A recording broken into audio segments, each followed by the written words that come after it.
Hey, Chris, I'm in your state this week. I hope you're doing well. Welcome into the game. I am doing well. Good to be on with you as always. And yes, we are, gosh almighty, as we're heading towards June, what are we, the 19th today, 20th today.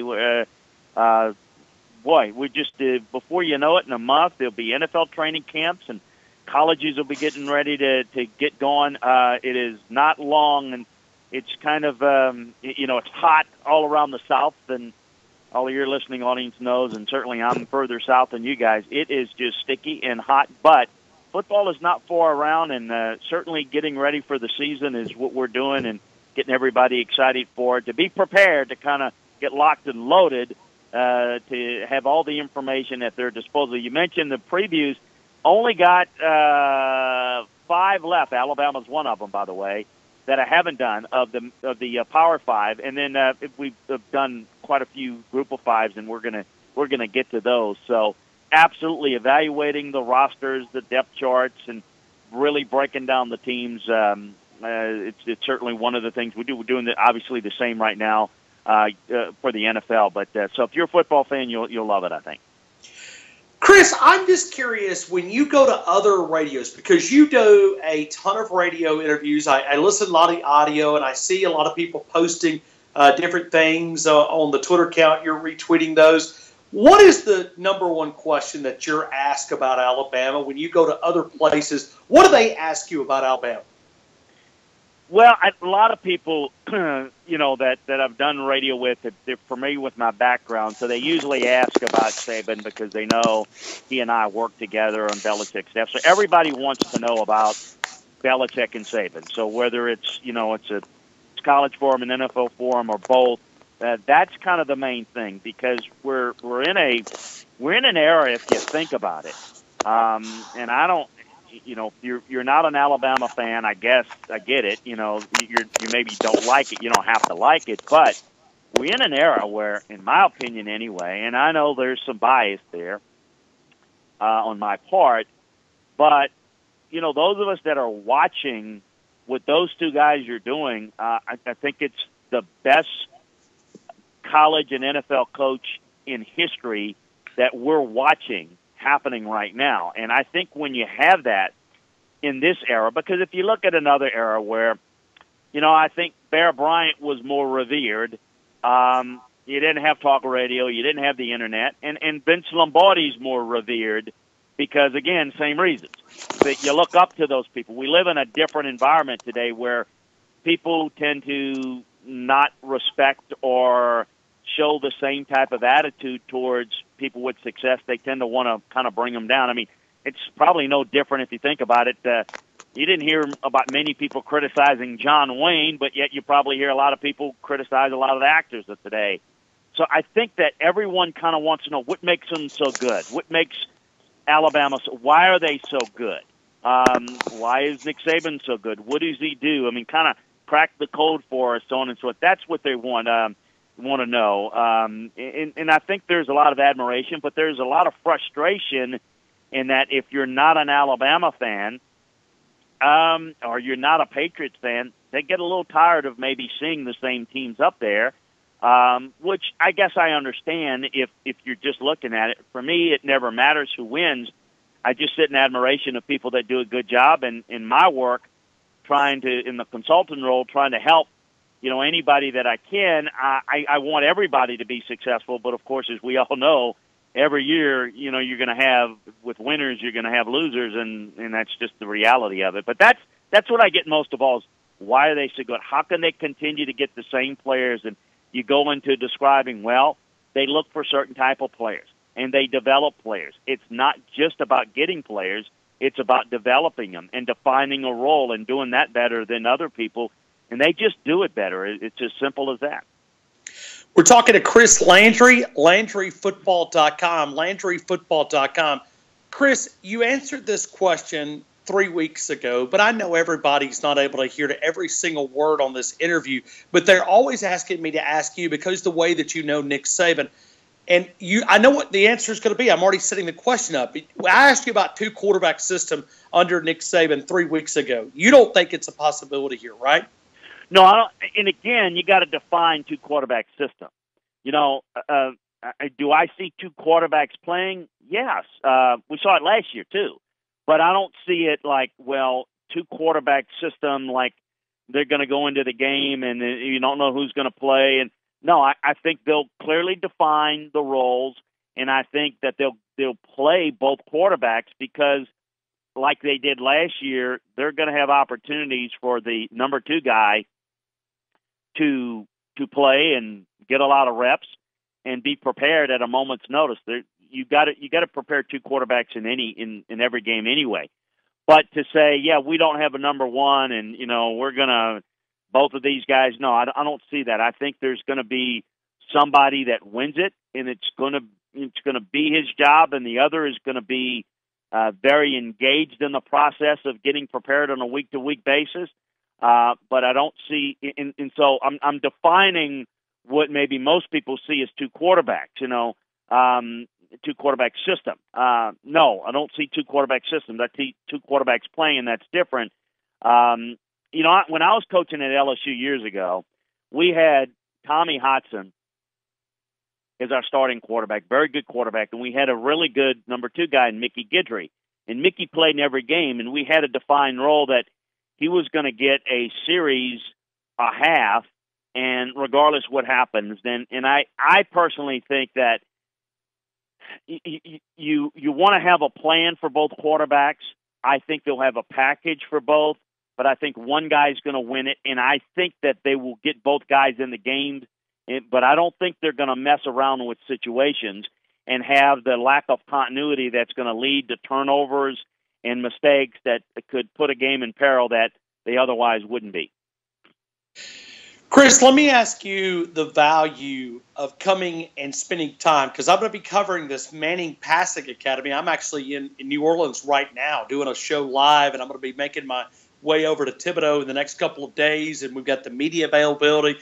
Going to try to take in some observations and see some of this competition. But when you look at Jalen Hurts, he's going to be there. I still don't know if Tua Tagovailoa is going to be here. I've heard rumors that it's a possibility, but I know Jalen Hurts is on the list, no doubt. Let me ask you the value of being around all these quality quarterbacks here in Thibodaux, Louisiana. Oh, it's really good. Been there just about every year. They've been nice enough, Archie and them been nice enough. They've asked me to speak on a few occasions, and what's great about it is you're around good quarterbacks, leaders, and you can learn some of the intricacies of the game. And then I think working and being a camp counselor and working is really, really valuable. I think that it really is a way for a quarterback to tip into the mind of other quarterbacks, the veteran guys, other players that are playing in college. You'd be surprised you pick things up, and those things are really, really valuable. So I think that's it's always good to be able to work on your craft, and this gives you an opportunity to do that and help. And I think certainly it's to the benefit of any guy to be able to, if they can make it, to get out there and do it. They've really helped a lot of guys, and it's really helped a lot of guys improve their technique. And it's good to get some different voices in their head about how maybe they see things. And the Mannings are really good about spending time with them because it's an all football environment. Chris, let me go back to this red shirt. You talk to a lot of coaches. What is the vibe in that fraternity about this new red shirt? And really, you think about how it could impact this quarterback situation here with giving another tool to Nick Saban in the tool bag. Well, the red shirt rule is, I think, being positively received. Now, the only thing that I'm leery about and I don't like, and I don't like what they've done is, I don't like the definition of a year. Meaning, if a player, any player, goes into a game and plays, 8 snaps, it constitutes as a game. And to me, that there should be a minimum amount of snaps in which to be able to a guy to be able to play. So, if you finish off a game, it shouldn't necessarily count as a full game. I think that's really important because here's the thing. With scholarship limitations, you could find yourself in a – I'll give you an example. When Nick was at LSU, he's playing Tennessee in the SEC championship game, and he has to pull the red shirt off for Travis Daniels. They didn't have any bodies. And now, in this scenario, he could play him, and he could still redshirt him. That's good.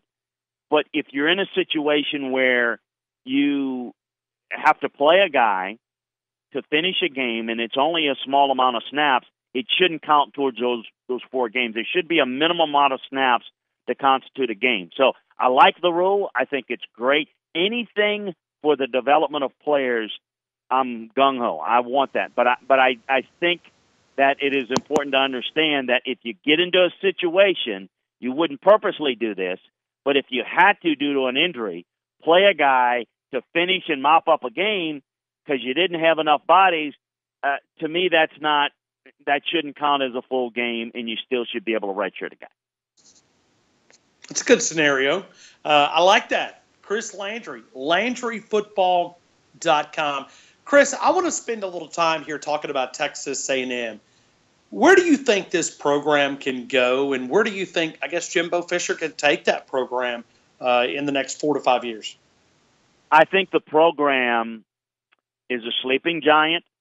I think when it comes to resources, they can match anybody dollar for dollar. They can build anything, do anything, create an environment. That's why you went there.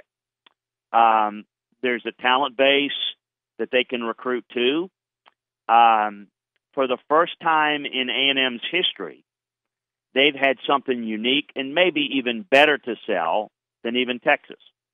There's always the inferiority complex that, well, you're A&M, but you're not Texas. But being in the SEC is something that Texas can't say. It's something Texas A&M can. So they've got all the resources in the world and then the talent level around to be able to recruit. And I think it could go to the top. I mean, I think they could. The sky's the limit for them. They don't have the tradition of winning championships. That's the only thing they don't have. But they've got the environment in which to be able to do it and create that, which is going to be a unique challenge for Jimbo, but something that I think he can be very effective in doing. So I think if I'm looking at it, and it's hard to make these type of projections because you don't know what's going to happen and who's going to be there in any of these places. But if I were looking right now,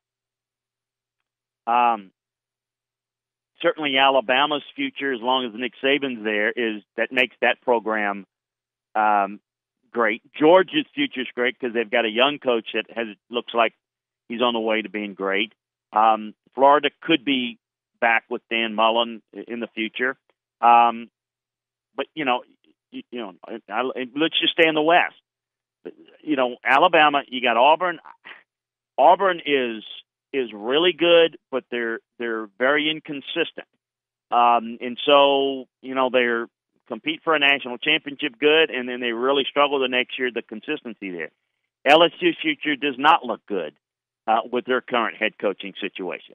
So to me, A&M is in the best situation to maybe, rise to be the chief challenger. And then who knows, depending upon the length of Nick Saban's stay, it could be, right there, maybe the team to beat in 5 years. That's tough to project, but I think the potential is there with the premier programs. And right now, if I look at college conferences, there are certain programs that I consider that are national championship caliber. And in the SEC, they've had the most. Alabama, Auburn, LSU, Florida, Georgia, Tennessee, all have national championship capabilities if they do things right and if they have the right guys in place. Those are the 6 in the SEC. I think you could make the case that A&M could develop into that type of a program where they could be amongst those 6 programs, joining those 6 programs in the SEC. Well, Chris, I've got to respect what Texas A&M has been able to do. I mean, they spent, $500 million getting their stadium and their coaching ready because don't you have to look at it and go, okay, Nick Saban is 67 years of age, and just based on Father Time, I want to be sitting there when he hangs up the headsets. I want to be able to put the full course, full press attack on them. Don't you? And LSU, to me, has got to think in that same type of mentality. They've got to position themselves to be ready to take full advantage whenever Nick Saban does hang up the headsets, 5, 6, 7, whatever years it is. We want to be sitting there ready, not in limbo with, inconsistent play. Well, that's right. I think, rising tides raise all ships, and I think Alabama's kind of raised the profile of all the programs, and I think you've got to go out and you've got to use them as a model, but challenge them. But definitely when Saban leaves, you want to be in a position to be able to jump and take over that mantle. And, there's some programs that we know that Georgia's one of them in the East, but in the West, let's just stay there. I think A&M is that team right now. Now, let me say this about LSU. LSU is got different resources. It's a very fertile state for talent. They don't have the money that A&M does. And certainly administratively right now, they don't have a strong administrative, president and athletic director they've done a very poor job of hiring.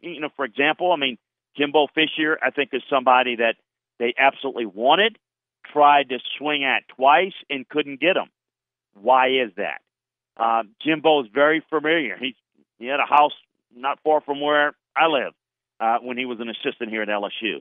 Likes it, but the reason why he's at A&M is Scott Woodard. And that the athletic director there at A&M, who, by the way, is a Baton Rouge guy, and a lot of talks about him, but A&M's got a lot more money. And so the ability to be able to put that together is something that LSU was not able to do. And quite frankly, they settled. They had to they had Les Miles out the door and thought they had Jimbo, had egg on their face, and then in mea culpa, they kept Les, and that wasn't going to last. And then they ran after Jimbo Fisher and then got used by Tom Herman, and then they settled for Ed Orgeron. And that's how programs just flop and begin to lose ground, because we know if we were having this conversation 5-6 years ago, we were talking about it's Alabama is the best, but LSU's right there with them, right? Well, that conversation, it's 7 years straight, I believe, that Alabama's beaten LSU. So the LSU's really no threat other than on a game-in, game-out basis, and they don't have their ducks in a row. And I wonder if Auburn does as well, have a plan going forward that maybe is certainly as viable as A&M to challenge Alabama when Nick Saban leaves. I'm not sure that they do. I think A&M is in the best spot. Chris, let me spend a couple of minutes here. You had a scout breakdown of the Auburn Tigers heading into the 2018 season. I don't want you to share everything because I want people to go to the website, LandryFootball.com. But give us a little preview of what you think about the Auburn Tigers in 2018. Well, I tell you, I think this is I'll share this, that they've got one of the best defensive lines in the country, along with Alabama's, along with Ohio State's, along with Michigan's, and the best, I think, just overall personnel-wise, is Clemson.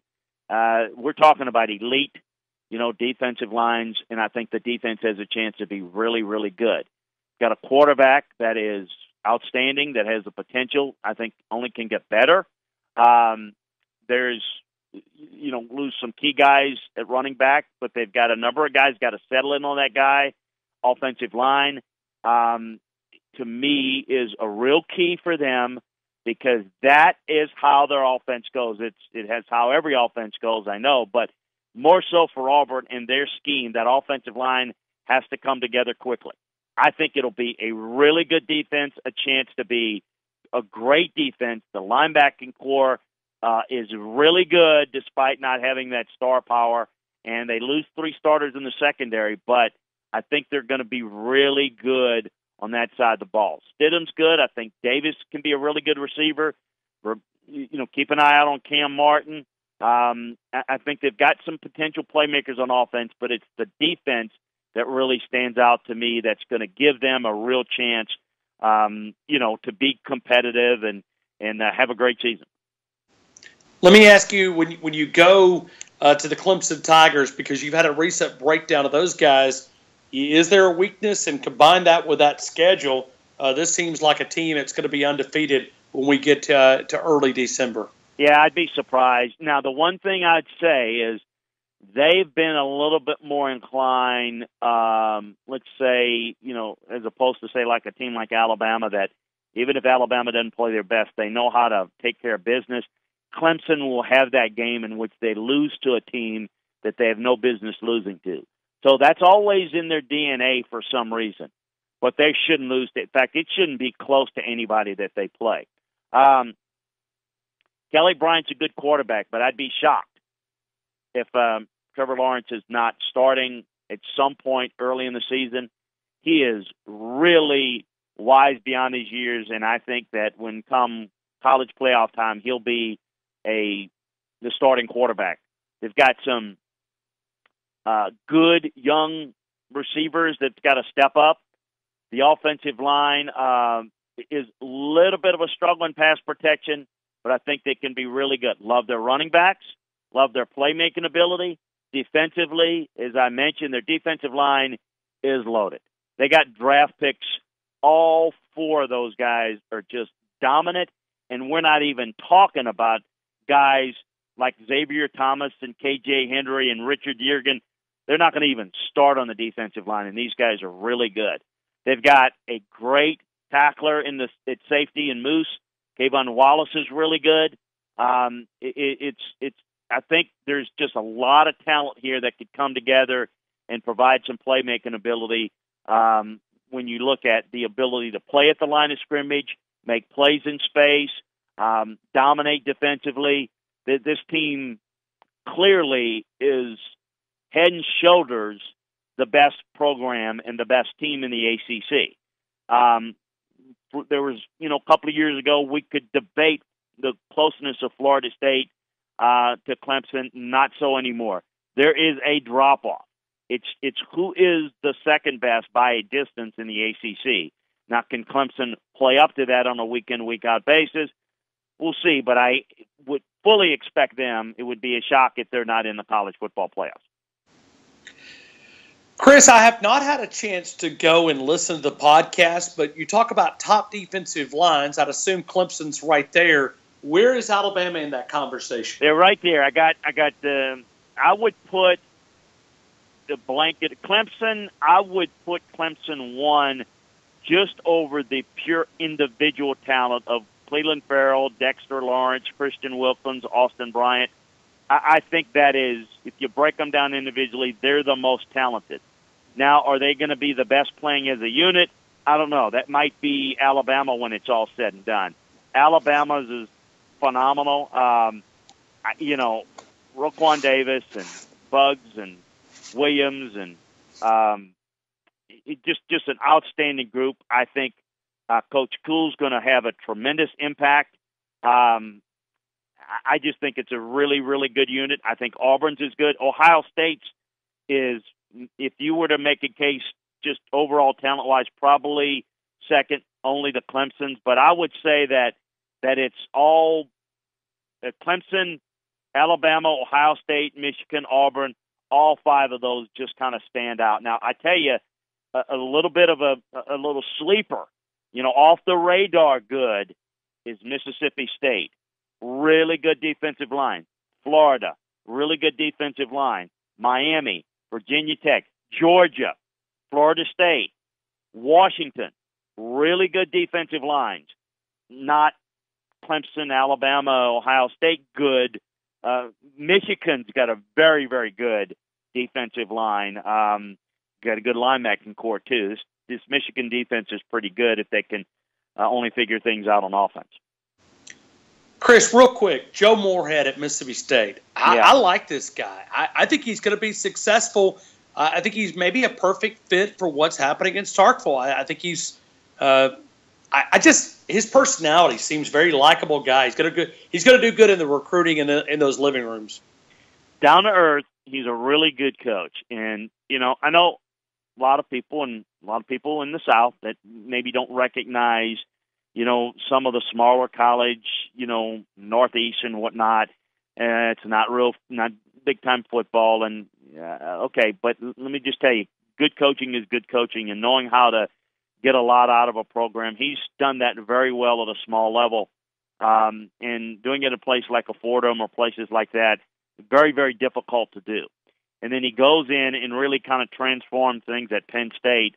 And for James Franklin, I think he's going to do a really good job. I think they did their homework.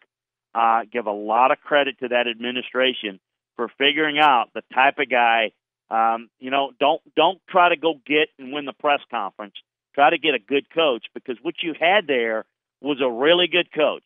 They got a lot out of a program, and I think Mississippi State, listen, let's call it like it is. They're not going to go to the SEC championship game unless the other programs in the West are just not doing their job well.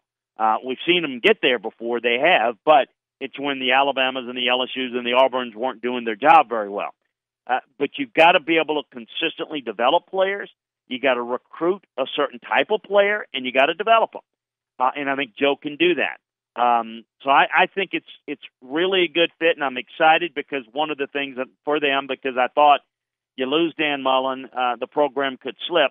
I think there's a really good chance that Joe could keep it together. And oh, by the way, he's inheriting one heck of a team this year.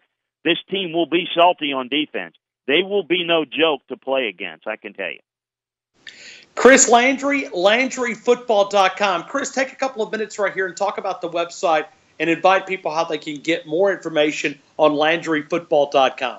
Well, when we started a few years ago, we came up with a concept. Listen, if I did it, I want to do it and take folks inside the coaching room, inside the film room, inside the scouting room, and bring it from that perspective. So that's what we do. We break down the college game, the NFL game from inside the film room. We evaluate recruits going into college. We evaluate college players as college players and evaluate teams.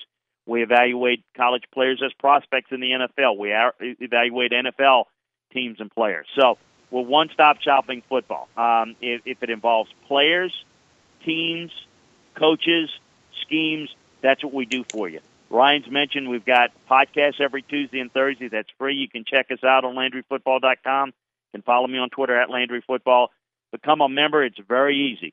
Very, very affordable. It's like having your own scouting and coaching department for less than a magazine subscription. And we've got a summer savings special right now. If you go there and use the code SUMMER, you get 50% off any membership package, and which basically means if you sign up for the year membership, you get the football season for free.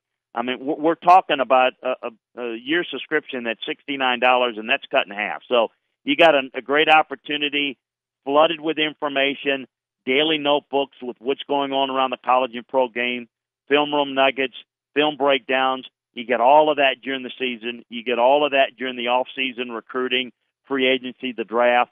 As you know, I've mentioned we're down to only about 5 college previews yet at the major college left, and we're just mid-June. So we'll have all the colleges evaluated with useful film room analysis and doing all the same evaluating the rosters in the NFL as well. So if you like football, you'll love LandryFootball.com.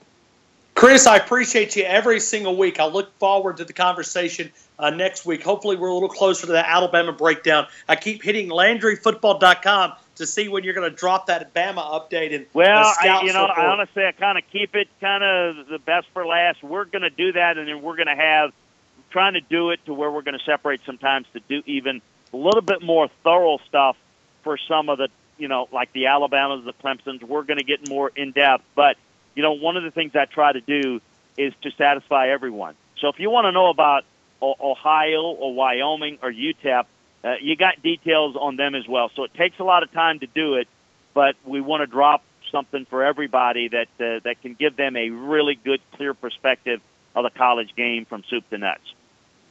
Hey, Chris, I appreciate you, and I hope you have a great week. Thank you so much. Thank you so much. Take care. Bye-bye.